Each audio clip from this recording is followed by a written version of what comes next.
ఏం ఫ్రై చేస్తున్నావు? ఫిష్ ఫ్రైయా? ఏం ఫిష్?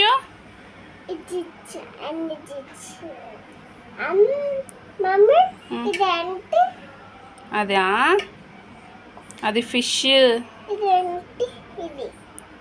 అది ఉప్పు, కారం, గరం మసాలా అన్నీ వేసి కలిపి ఫ్రై చేయాలి. ఫ్రై చేసి ఎట్లా తింటాం?